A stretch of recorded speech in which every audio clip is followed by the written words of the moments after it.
Morning.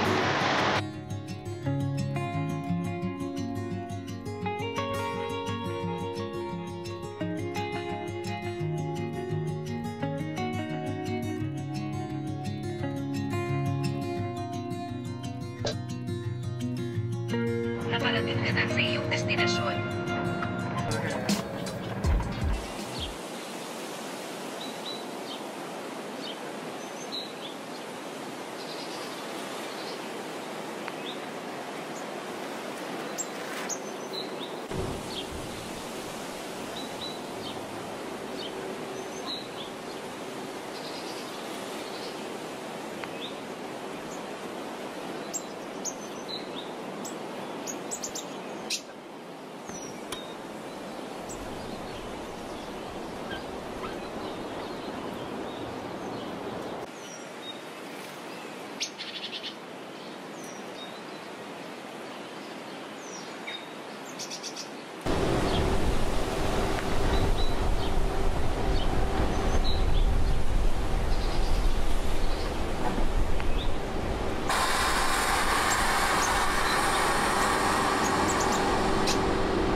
Good morning po! Welcome to Camp Worship Hill! Good morning! I'm Ate Love po, and here's your code and stamp. Thank you!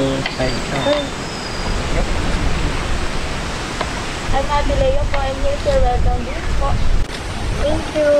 Di po, pwede po kayong pumasok sa loob.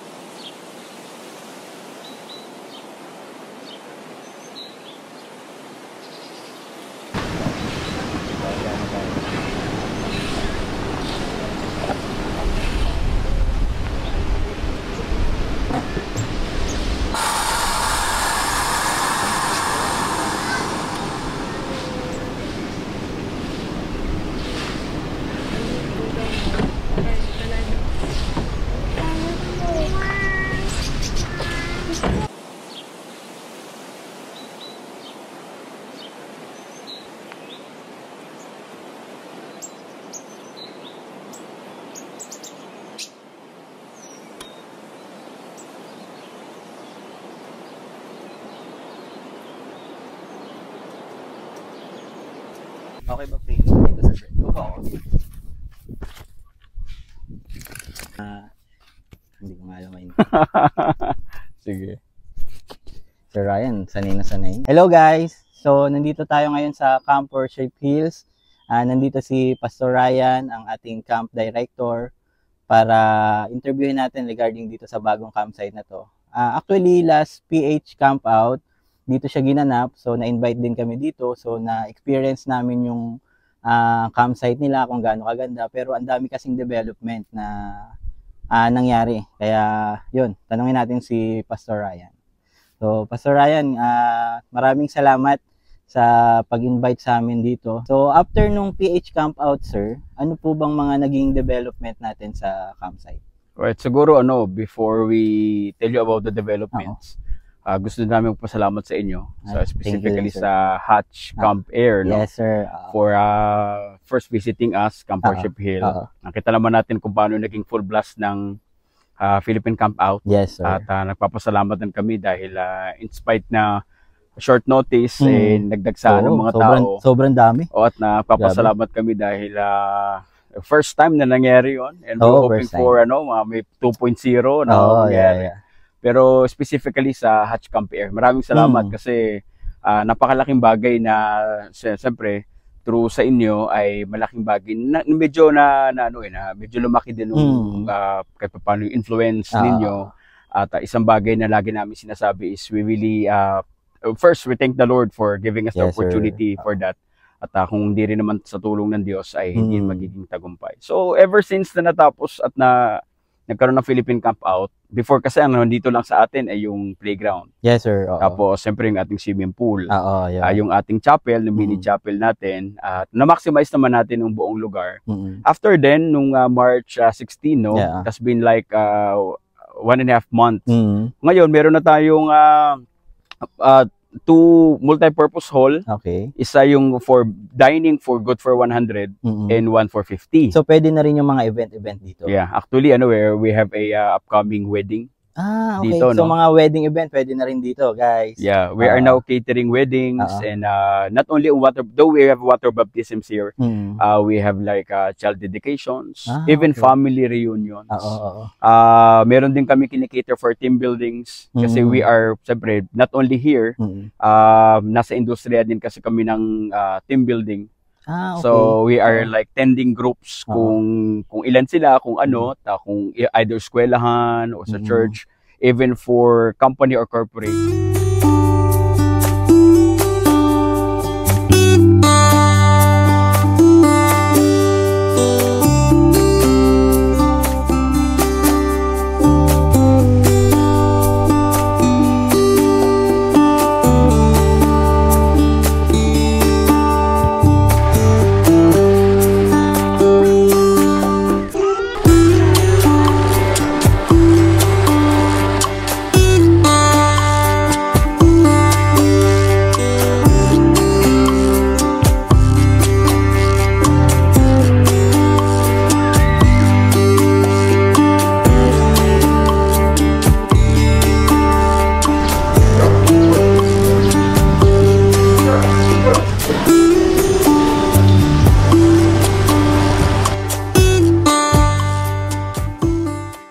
Even dun sa kabilang property, naglagay kami doon at we are preparing for off-road para kahit paano. Yung kabila, sir. Yes, either biking or kahit yung mga off-road na mga sasakyan nila. So, development is still coming. Yung banyo natin na isa ngayon, dalawa na. Ganda. Then the big house na dating is dalawa lang, ngayon ay 4 na. And we are still maximizing the place. And kasi depende yan sa it depends on the requirements of the clients and the guests. Kung ito ang kailangan nila, so nag-a-adjust kami. And progressive naman. We are now doing the progressive development at magugulat yung mga pumupunta dito pagbalik nila ulit. Maraming bago. Regarding dun sa mga sa mga team building, so yung mga company na naghahanap ng place, kasi yung iba parang ayaw na rin ng beach, ayaw na rin gusto nila ma-experience yung parang nature, campsite, mapuno, yung mga grass lang. So gaano ba kalaki yung total campsite natin? Dito ang ating sukat is counting into 14 hectares. Okay. Alright, so malaki siya from the playground. So we are also offering hikings.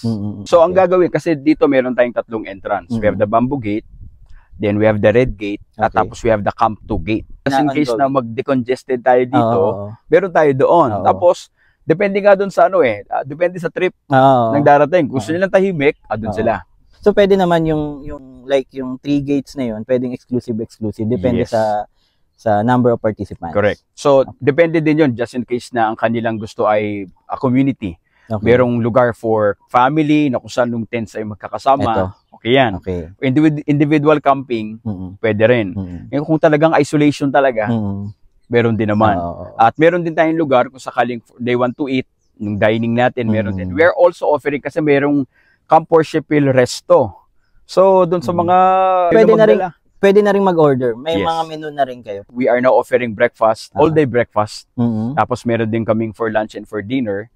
Meron din kami mga shakes. Tapos may merienda na rin. Yeah, para kung just in case na magpunta dito, ayaw na din, magdala ng pagkain, meron na rin for sodas. We are really pushing na maging convenient para sa lahat. Though may mga additional, pero ayaw namin na taasan. Actually, sir, yun din yung medyo sentimiento ng ibang campers na parang syempre gusto nila magtanggal ng stress. Pero sa bayad pa lang, accommodation, stress na sila . Totoo yan. Kaya nga gusto namin dito, first ma-experience nila yung nature. Kasi wala yan sa Manila . Pagdating dito tahimik. Tapos pagdating nila dito, nung wala sila intindihin sa pagluto, wala na rin sila intindihin sa paghugas, hahainan na lang sila with very affordable prices. Ay, regarding pala bonfire, kasi parang gusto rin namin ma-experience mamayang gabi. So, yun yung usual practice pa rin natin na bonfire, tapos pwedeng magsunog nung bonfire, lagi naman namin yan. That's one of the highlight of the camp. Yun talaga gusto namin ma-experience. You know what, dito sa Camp Worship Hill, what is the purpose statement of Camp Worship Hill is yung CEE, like the acronym of CEE. C is for culture. May kultura dito. Alam niyo naman ang taga Batangas. Very hospitable, and we want everyone to experience pagdating dito parang panibagong bahay nila. That's one of the culture. And one thing we do is we always pray. Talagang kami prayerful kami, and we want everyone to experience not only the nature but we want them to experience na pag may design, may designer. Okay. That is God. Tama, so we want everyone to have the culture na pagdating dito, salamat, may puno pa. And letter E is want everyone to experience na yung hindi nararanasan ng iba na may kuliglig pa pala. Oo, sir. Iba. Pagdating dito, nung experience, parang ang bagal ng oras eh. Kasi ang sa Manila, ang parang sarap napaka-timeline. Pagdating dito, higa ka lang, relax. You will relax. So Yes, gusto sir. namin na pagdating dito, they have time to appreciate. First, the Lord. Second is the family. Okay. Kadalasan kasi sa sobrang dami ng oras sa Manila, Sobrang nakakalimutan busy. nila na may oras sa mga anak. Pagdating dito, parang tigil. Sa anak muna, sa asawa muna, sa mga mahal muna sa buhay. And that is one of the purpose statement of Camp Worship Hill. Kaya pagdating namin dito, ay gusto namin na they will have time to talk first to the Lord. Actually pala dito, bawal manigarilyo. Yes. Kumbaga kung smoker kayo, at least pag nandito medyo stop muna tayo. Correct. And also yung drinking. So pwede naman more on talagang family bonding, gathering with friends, relatives. So yun talaga yung focus natin pag nandito tayo. Correct. One of the things we want to also to consider, kasi hindi lang naman tayo ang nagka-camp. We also have to respect ng ibang campers na alam nyo na pag may konting inom na, medyo nag-iiba na yan. May ingay so na. Makita natin yung pwede rin palang magkasiyahan na kape lang ang pinapaikot. Oo, di ba? Juice na, mga juice at mango shakes lang. Tapos imbis na pulutan ng kinakain, pwede rin pala kahit paano yung mga hotdog o marshmallow lang. Ang mahalaga magkakasama. Correct. Thank you kasi nalaman namin tong campsite na to. Parang yun, ang daling puntahan. So friendly sa lahat ng sasakyan. Kita nyo naman, narating ni Hatch. Cut lower din. Mapuno, malamig yung hangin, and mabait. And also, isa sa na-notice namin nung first time namin mag-camp dito, may event, is talagang lahat ng staff, good morning, lahat. So, sobra iba. Hindi ko sinasabi na yung ibang campsite isa na, pero iba, may iba something dito. Gusto ko lang din i-share nung last event natin, yung PH Camp Out. Meron kasi tayong mga kaibigan na hindi sila medyo nagkakaunuan. Ang galing kasi dito sila nagbati. May mga something pa dun sa mga raffle na parang pinaglaruan na yung hindi okay, sila pa yung hindi okay na side, sila yung nakakuha ng raffle ng isang side. So parang sabi nila, parang ang galing. Tapos dito pa sila nagbati, tapos ngayon okay na. Kumaga parang mas sumaya lalo yung sa camping scene. So, tapos ay isa pa dun sa gusto namin ding ma-experience sa mga tao dito. Yung, though hindi ko naman sinasabi na dahil may problema, kailangan na rehabilitation. Somehow, nung sa sarili natin, kailangan din nating i-rehabilitate. Sobrang stress, sobrang problema. Nandiyan na parang sa sobrang daming nangyayari, we really need to take time sa sarili natin na rehabilitation is hindi naman yan dahil mayroong problema sa sarili, kundi we just need to again to self-assess. Ano ba yung mga bagay na dapat mawala, yung mga bagay na dapat itigil, ano yung mga bagay na dapat ituloy. Parang somehow, yung katahimikan na nagsasabi ng mga bagay na itigil na ito, gawin ito. So, we believe also nung nangyari nung Philippine Camp Out, it's not only a time and a place of rehabilitation, pati reconciliation. Out from nowhere, diba? Parang kaya iba nga yun. Kaya minsan, pag nagkita kami last time, parang yun yung napag-usapan. Parang sabi na, ano ba? Pinaglaruan, sakto. Sabi namin, ang galing. Sabi natin kung ano man yun, pero ang galing nang nangyari. So, magandang experience. Yeah, at least, may naging malaking landmark yung lugar ng at least ng Philippine Camp Out. At the same time, salamat din sa Diyos and salamat sa inyong lahat for making this place as a platform ng pag-aayos. Tapos isa pa kanina nung papunta, kasi matagal kami rin na-stop mag-vlog. Tapos sabi ng miss, ayoko na, parang tinatamad na ako, parang Tapos sakto kanina yung natin, devotion natin is related doon sa kaya mo yan. Hindi ka pipiliin or hindi ka bibigyan ng pagsubok kung alam ng Diyos na hindi mo kaya. Kaya sabi ko sa'yo, tignan mo, ang galing.